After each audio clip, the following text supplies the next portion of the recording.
Capítulo 1. Ya está terminado, mamá. Lady Walton, que había estado apoyada en las almohadas con los ojos cerrados, los abrió y contestó. Me alegro, hija. Su voz era muy débil, y aunque estaba excesivamente delgada y tan pálida que su piel parecía traslúcida, era posible adivinar que había sido una mujer muy bella. Su hija Vivian, que también estaba delgada, aunque tenía la gracia y la belleza de la juventud, le enseñó a su madre un elegante camisón. Era de muselina de la India y estaba por completo fuera de lugar en aquella buhardilla, de suelo de madera y ventanas sin cortinas. Te ha quedado precioso, querida, dijo Lady Waltham. Esperemos que te paguen enseguida. Mamá, he estado pensando que no lo voy a llevar a la Maison Clague, sino directamente a la princesa Borghese, contestó Vivian. No puedes hacer eso, replicó Lady Waltham alzando ligeramente la voz. Sería peligroso. Además fue la Maison Clague quien te lo encargó. Ellos nos estafan. Nos dan cualquier cosa por nuestro trabajo y luego lo venden por cantidades enormes. Sin ellos nos moriremos de hambre, comentó Lady Waltham. De todas maneras nos vamos a morir de hambre si no conseguimos más dinero por nuestro trabajo, respondió Vivian. Hablaba en plural, pero en realidad ella era la única que había podido coser durante los últimos meses. Lady Waltham se había debilitado cada vez más, pero no se atrevían a llamar a un médico. Vivian sabía lo que su madre necesitaba no era atención médica, sino una adecuada alimentación. Era casi increíble que hubieran podido sobrevivir escondidas durante tanto tiempo. Habían vendido cuanto poseían de valor, y después se vieron obligadas a vivir de lo que podían hacer con sus manos. La familia Waltham había vivido en París casi 2 años, como hicieron muchos ingleses cuando el Tratado de Amiens puso fin a una larga guerra entre Francia e Inglaterra. Durante el verano de 1802 Inglaterra había descansado a la sombra del tratado y después de 9 años de penurias todos se regocijaban con el retorno de la paz. Una vez terminada la lucha, los ingleses cesaron de preocuparse por Napoleón Bonaparte, el joven conquistador de Austria e Italia, y hasta aceptaron su dominio sobre la costa holandesa. Los turistas que deseaban viajar después de tantos años de aislamiento cruzaron el Canal de la Mancha en masa y en los puertos de ambos lados abundaban los miembros de la más alta aristocracia. Sir Edward Waltham había esperado a que la euforia se calmara un poco y hasta el año siguiente, en marzo de 1803. No partió hacia París con su esposa y su hija Vivian. La ciudad les había parecido maravillosa y fueron recibidos por gran número de amigos y conocidos. Conocieron al primer cónsul, Napoleón Bonaparte, en una recepción diplomática y les pareció un hombre atractivo, muy diferente a las caricaturas que le representaban como un monstruo. Pero el armisticio terminó inesperadamente, lo cual despertó la ira de Napoleón Bonaparte. La guerra que él deseaba había estallado demasiado pronto. Adelantándose a los hechos, Inglaterra había reconquistado la mitad del territorio perdido en el Tratado de Amiens. Pero los ingleses que se encontraban en Francia no tenían noticias de lo que se proponía hacer su gobierno y, de pronto, 10.000 turistas ingleses fueron detenidos y encarcelados. Aquella acción dirigida contra la población civil era absurda y los ingleses se convencieron, más que nunca,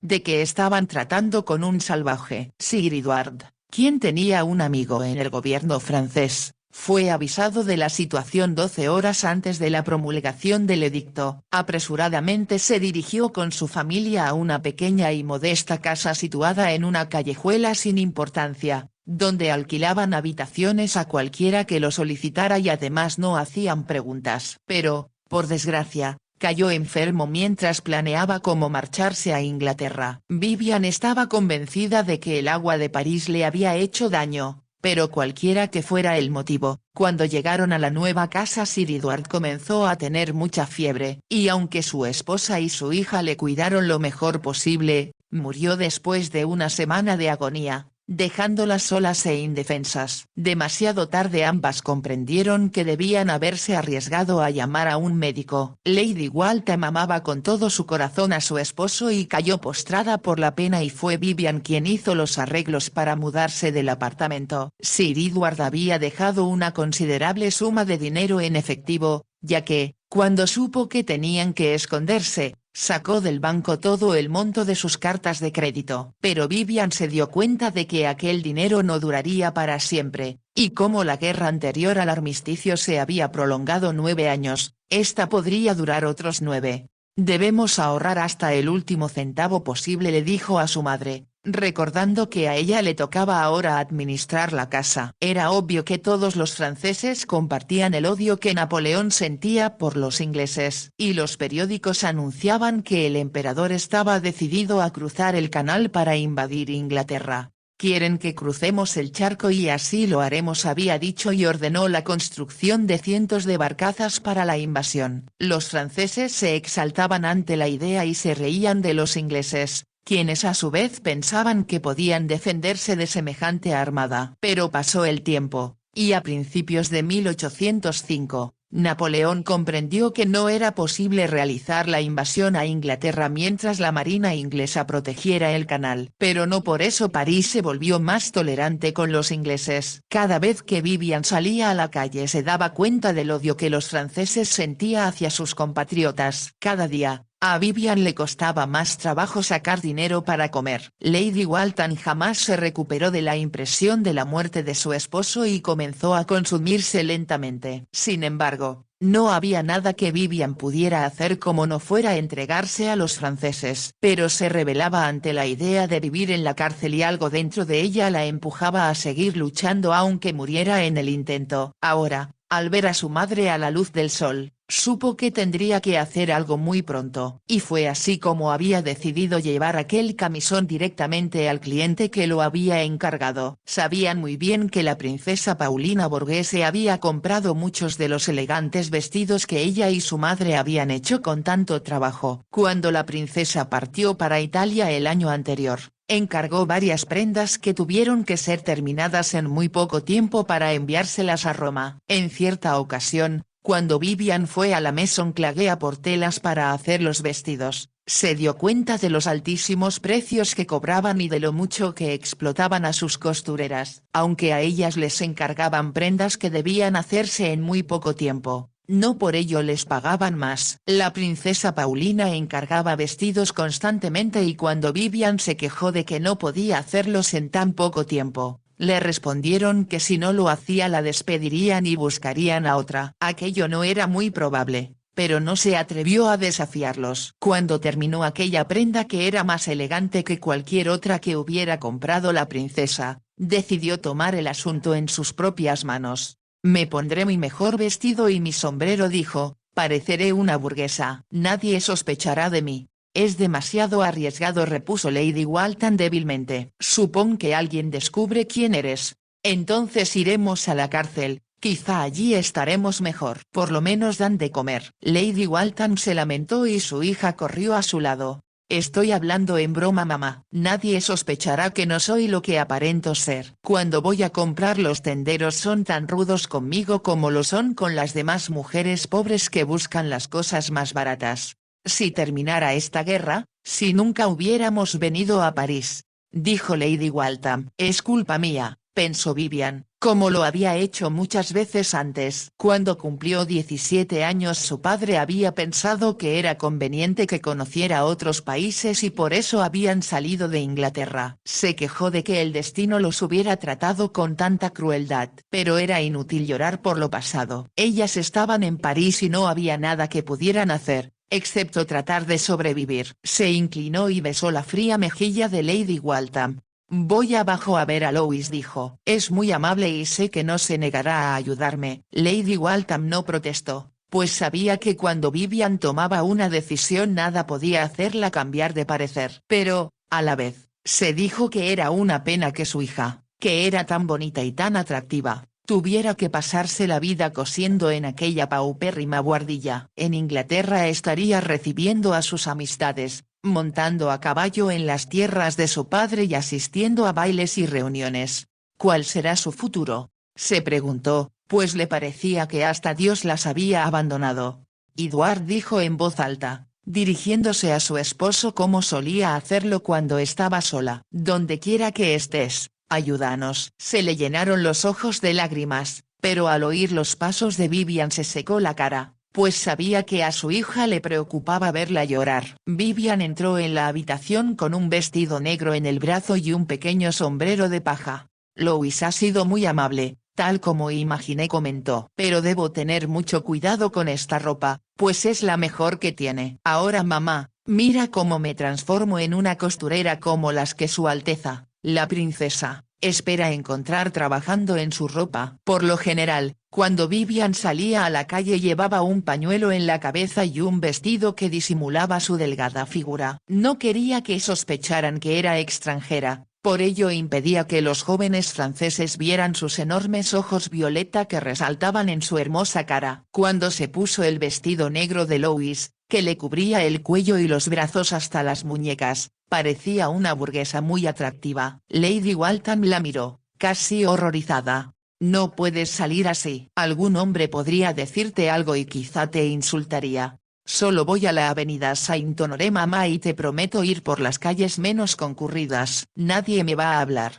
Espero que no, dijo Lady Waltham nerviosa, a pesar de todo ese ridículo sombrero te queda muy bien. Te prometo que no sucederá nada, afirmó Vivian. Envolvió el camisón y se volvió para ver si su madre necesitaba algo. No te preocupes si tardo un poco más que de costumbre, dijo. Cuando me paguen voy a comprar leche, y si me llega el dinero un pollo. Muy bien, comentó Lady Waltham. Vivian besó a su madre con ternura. Qué bien que el sol brille hoy, exclamó. Pero no te quites los guantes mamá. Ya sabes cómo se te enfrían las manos. Mientras hablaba, recordó el crudo invierno que habían pasado sin calefacción de ninguna clase. A menudo Vivian había pensado que no vivirían para ver salir el sol, pero habían logrado sobrevivir. Ahora, mientras corría escaleras abajo hacia la puerta de entrada, se alegró de poder salir al aire libre para despejarse. Estaba muy cansada de tanto coser. En la casa en la que vivían había otros inquilinos con mejores condiciones económicas, quienes ocupaban los pisos inferiores. Monsieur y Madame Danjou, los conserjes del edificio, eran muy tolerantes con las pobres mujeres que vivían en la buhardilla y si sospechaban que ellas no eran lo que aparentaban ser, por lo menos no decían nada al respecto. Las conocían como Madame y Mademoiselle Bernier, que era el apellido que Sir Edward había adoptado cuando se escondieron, pues era muy común en Francia. Los señores Danjou tenían una hija llamada Louise, que era más o menos de la misma edad que Vivian. A Louis le agradaba la compañía de Vivian y todos los domingos insistía en que salieran juntas a los lugares donde se reunía la gente joven. No comprendía por qué Vivian se negaba siempre diciendo que no podía dejar sola a su madre.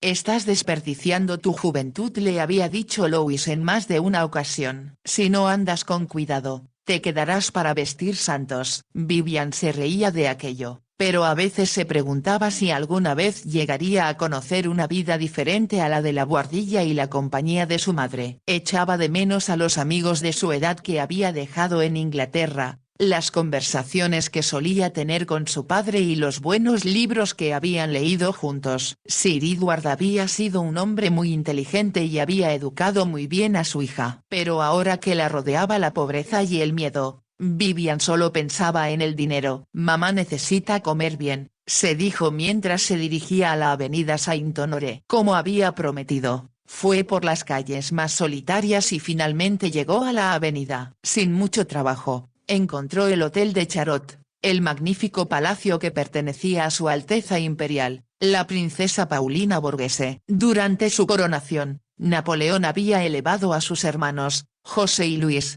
al rango de príncipes y sus hermanas se habían puesto furiosas ante la idea de que sus cuñadas fueran princesas y ellas no. Armaron tal escándalo que Napoleón les dijo que oyéndolas hablar parecía que las había privado de la herencia de su difunto padre el rey. Sin embargo, después de muchas lágrimas y reproches, cedió y anunció que sus hermanas llevarían el título de Altezas Imperiales. La entrada al palacio era impresionante. Había una placa de mármol negro con un escudo heráldico que proclamaba la alcurnia de sus antiguos propietarios. Vivian cruzó la reja de entrada y entró en un patio semicircular. Se sintió nerviosa, pues temió que la echaran de allí y que tuviera que llevar su trabajo una vez más a la Maison Claquet y aceptar lo mismo que le pagaban siempre. ¿Qué desea?, le preguntó un lacayo con voz áspera. Vestía un uniforme verde que, Según había oído decir Vivian, era el color favorito de la princesa.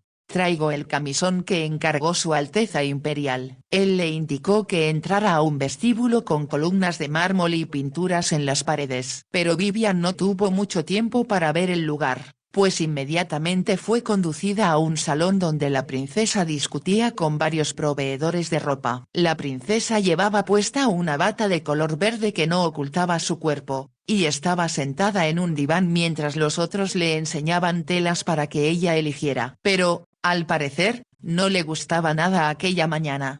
No es chic, decía alternativamente en el momento en que Vivian entró en la habitación. Es más, creo que estaría horrible con eso, de modo que lléveselo y diseñe otra cosa. Pero Madame, comenzó a decir el diseñador y ella le interrumpió. No puedo creer que pretenda discutir conmigo. La princesa habló con una ira que no iba de acuerdo con su aspecto, una damisela delgada, alta y más bella que cualquier estatua griega. Los periódicos siempre la describían como el ideal de la belleza clásica. Vivian se dio cuenta de que era mucho más hermosa de lo que las palabras podían expresar. Sus facciones eran perfectas y su rostro era tan bello que parecía imposible que pudiera enfadarse por algo. Cuando el diseñador se retiró, la princesa miró sonriente a un caballero que estaba sentado junto a ella. El hombre también parecía salido de un libro de cuentos. Era delgado, elegante, y estaba sentado con las piernas cruzadas. Sus ojos tenían una ligera expresión de cinismo, como si todo aquello le aburriera. Sin duda es alto, pensó Vivian, y su figura y su aire autoritario le recordaron a su padre. Le parecía que pasaba de los 30 años y se preguntó quién sería. Entonces la princesa le volvió a sonreír y Vivian estuvo segura de que era un asiduo visitante de la casa. Los periódicos hablaban sobre los amoríos de la princesa de manera tan abierta que dejaban muy poco a la imaginación. También era sabido que, cuando ella enviudó,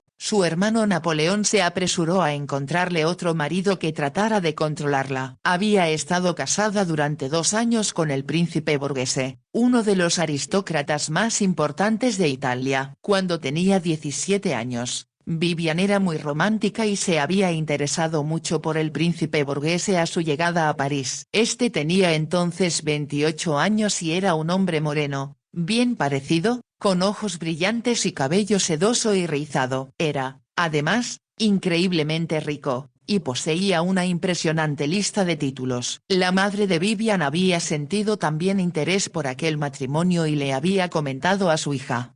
Se dice que las joyas de la familia Borghese son las mejores del mundo y que sus tesoros forman una de las colecciones privadas más valiosas. El príncipe y la princesa se habían comprometido antes del fin del armisticio y se habían casado en agosto. Todo París se había emocionado con la boda. Meses después, Vivian supo que la ropa interior que ella estaba haciendo estaba destinada a la princesa que tanto le había llamado la atención. Estaba segura de que el hombre a quien la princesa sonreía no era su esposo y ahora, mientras le enseñaba a ella un sombrero adornado con plumas de avestruz, él comentó: «Creo que ese estaría bien. ¿Te parece bien?», preguntó la princesa. «Pensé que quizá el ala era demasiado alta. Enmarcará tu preciosa cara como un halo». «¿Y crees que merezco uno?», preguntó provocativa. «Creo que necesitas uno», respondió él y ella se rió. «Está bien, me quedo con él. Tráigame otros mañana. Algo nuevo y que no me haya puesto antes». «Muchas gracias, Alteza», dijo el sombrerero haciendo una profunda reverencia. Entonces la princesa miró a Vivian por primera vez. Hizo un leve gesto con la mano y Vivian se acercó nerviosa para hacer una reverencia frente a la dama. «He traído el camisón que encargó su Alteza», dijo. La princesa se mostró sorprendida, y Vivian deshizo el paquete con rapidez y sacó la prenda, la puso en alto para que ella pudiera verla bien. «Sí, sí», exclamó la princesa. «Es maravilloso. Me quedará tan bien como había pensado». Se puso de pie y Vivian, asombrada, vio cómo se quitaba la bata verde que llevaba puesta y el camisón que tenía debajo. Los dejó en el suelo y permaneció allí desnuda. Era más bella que la escultura de una diosa, perfecta desde la cabeza hasta los pies. Ruborizada ante aquel atrevimiento de la princesa delante de un hombre, Vivian se apresuró a ayudarla a ponerse el camisón. La princesa se ató el lazo del camisón y se volvió hacia el caballero, dando varias vueltas para que él pudiera verla bien desde todos los ángulos. «¿Qué te parece, Axel?», preguntó. «Estás bella como un ángel», respondió él. «Gracias, es exactamente lo que quería que me dijeras». La princesa miró a Vivian. «¿Quiere decir que usted ha hecho esto?». «Sí, Alteza, lo he hecho yo, al igual que toda la ropa interior que usted ha encargado últimamente». Vivian hizo una pausa, pero al ver que la princesa no respondía, continuó. «Pero la Maison Clage me paga muy poco. Tan poco que por eso he venido directamente a usted. Me gustaría poder seguir haciendo cosas aún más hermosas para su Alteza Imperial, pero no podré hacerlo si no logro más dinero por ellas». El corazón le latía muy deprisa y las manos le temblaban. ¿Podría aquella bella y desenfadada mujer entender lo que significaba trabajar tanto como lo habían hecho ella y su madre durante el último año? ¿Cuánto le paga la Maison Clage? Fue el caballero quien habló. Recordando quién se suponía que era, Vivian hizo una reverencia antes de responder y rápidamente le explicó cuánto le habían pagado por una bata, un camisón y una blusa para la princesa. Él la escuchó y después respondió. «Con razón protesta, Paulina, si no me equivoco, tu cuenta con la Maison Clage es astronómica». El señor Tonnerre se quejaba de eso el otro día.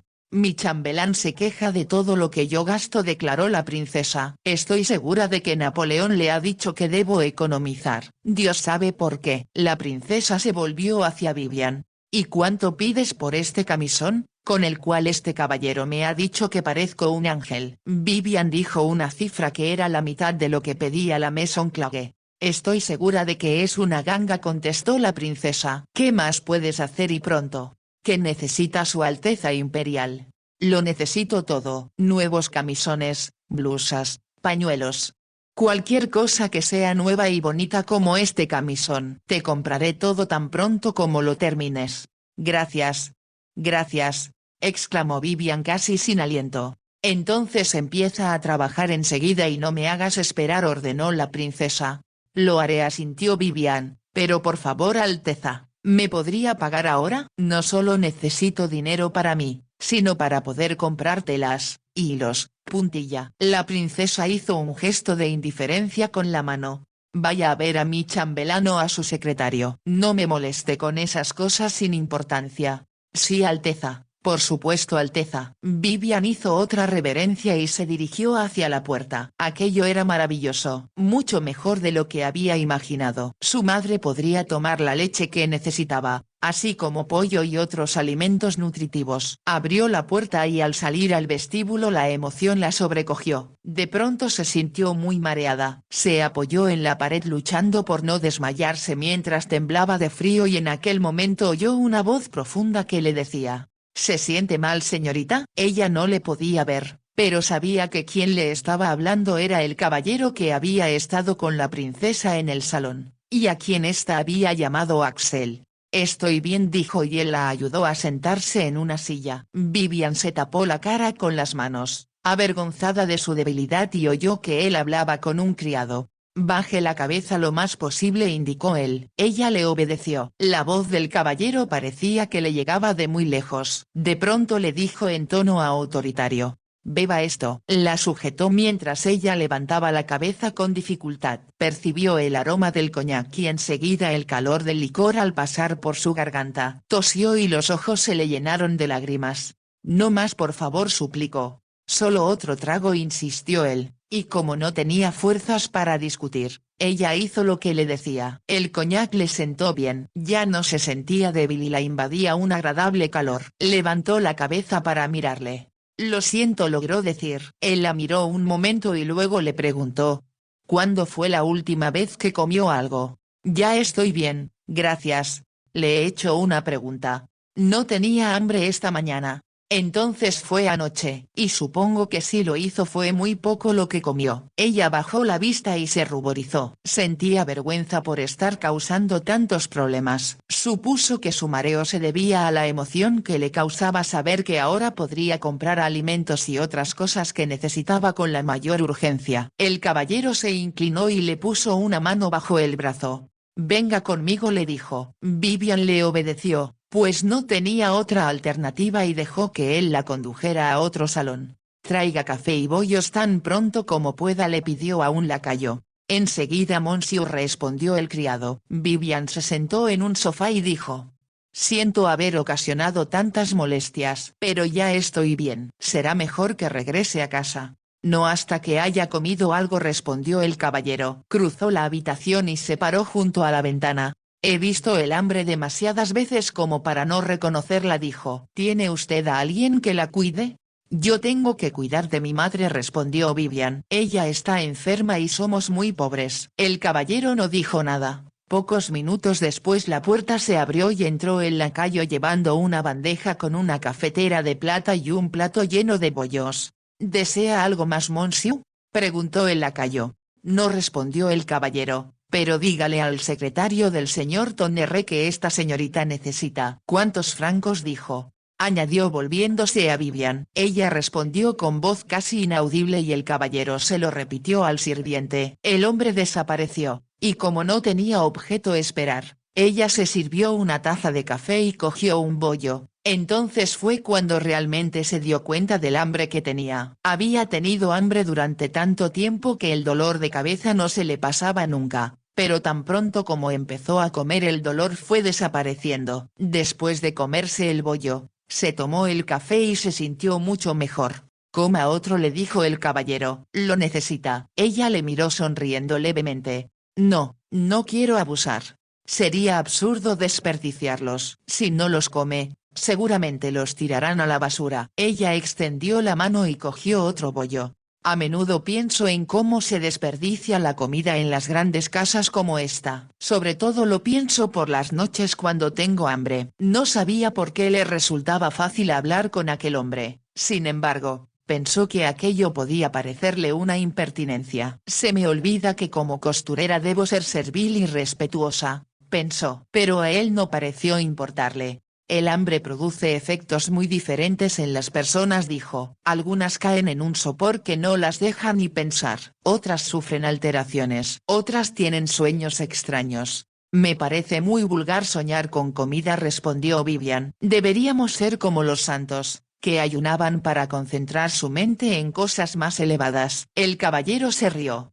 «Se ha olvidado de las tentaciones de San Antonio, producida sin duda por el ayuno. Estoy seguro de que muchos de los demonios que vieron los santos se debieron al hambre que padecían». «Eso es un poco desilusionante», respondió Vivian. «Me gusta pensar que las visiones de los santos eran reales». De nuevo pensó que aquella era una conversación extraña, y temiendo que él pudiera sospechar de ella, se tomó el café y dejó la taza sobre la mesa. «Le estoy muy agradecida, monsieur», añadió. En ese momento la puerta se abrió y apareció el lacayo con una bandeja de plata donde estaban los francos solicitados. «El señor secretario desea un recibo», dijo el hombre. «Sí, por supuesto», contestó Vivian. «Debí haberle entregado la cuenta». Advirtió que lo había olvidado por el estado de debilidad en que se encontraba y abrió su bolso y sacó la cuenta que había escrito en un trozo de papel antes de salir de casa. Miró a su alrededor y se dirigió a un escritorio que vio a un lado de la habitación y, cogiendo una pluma, firmó el recibo que venía en la bandeja. Luego cogió el dinero y lo metió en el bolso. Se sentía muy contenta. El lacayo se retiró.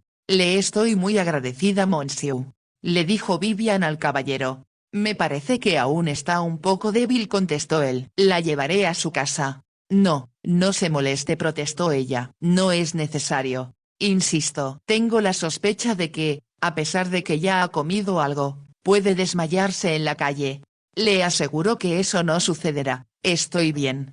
«Pierde el tiempo tratando de discutir conmigo», respondió él con una sonrisa. Comprendiendo que era inútil protestar, Vivian le siguió al vestíbulo donde él habló con uno de los lacayos. Afuera había una calesa abierta tirada por 2 caballos. «¿Quiere subir?», Le preguntó el caballero a Vivian. Ella le miró sorprendida, pero le obedeció y subió al vehículo. Él se sentó a su lado en el lugar del conductor y tomó las riendas y el lacayo se puso de pie detrás. Avanzaron lentamente por el patio y salieron a la avenida Saint-Honoré. ¿En dónde vive?, le preguntó él. En la pequeña calle de Arbres. Está cerca de aquí, a un lado del Boulevard de Escapulines. Si me deja en la esquina, haré andando el resto del camino. No esperará que me porte de una forma tan grosera. Es usted muy amable y se lo agradezco mucho. ¿Cómo se llama? Vivian Bernier. Hubo una leve pausa y ella temió que él sospechara algo, pero el caballero le respondió.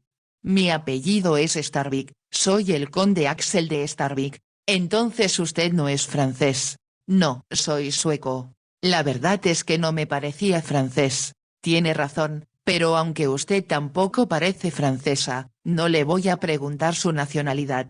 Mi padre vino de Normandía. Aquella era la respuesta que Vivian había preparado desde hacía mucho tiempo por si alguien le hacía preguntas. Los oriundos de Normandía eran de piel blanca, y aunque su cabello no era rubio, tampoco era tan oscuro como el de la mayoría de los franceses. El conde no respondió, solo la miró durante un momento y volvió su atención a los caballos. ¿Le gusta vivir en París?, preguntó ella tratando de cambiar de tema de conversación. Es muy divertido, respondió el conde, pero no parecía estar muy contento y luego preguntó después de unos minutos, ¿siempre ha vivido aquí? Desde hace algunos años, respondió Vivian sin faltar a la verdad. Antes vivíamos en el campo. Supuse al verla que preferiría el campo. Ella le miró sorprendida, pues pensó que esa no era la clase de observaciones que un conde solía hacer a una pobre costurera. No podía creer que él estuviera tratando de coquetear con ella, pero nunca podía saberse. Su madre le había advertido que tuviera cuidado y que no se relacionara con extraños. Pero el conde había sido muy amable y Vivian no se explicaba por qué se tomaba tantas molestias por ella. Avanzaban por el Boulevard de Escapulines y ella indicó. La calle donde vivo es la última a la izquierda, antes de llegar a la avenida de la Ópera. El conde hizo que los caballos se dirigieran hacia esa calle. Es la siguiente casa a la izquierda. El conde detuvo la calesa. De nuevo le doy las gracias, monsieur, dijo Vivian. Ha sido muy gentil y amable y jamás lo olvidaré. Sin darse cuenta, ella le ofreció la mano y el conde se quitó el guante y se la dio. Cuídese mucho, mademoiselle Bernier, dijo él. Pues presiento que es algo que no ha estado haciendo. En aquel momento Louis Danjou salió corriendo por la puerta gritando. Mademoiselle, la estamos esperando. Corra, su madre está muy enferma. Mi madre está con ella. Vivian, dejando escapar un grito, saltó de la calesa y corrió hacia el interior de la casa.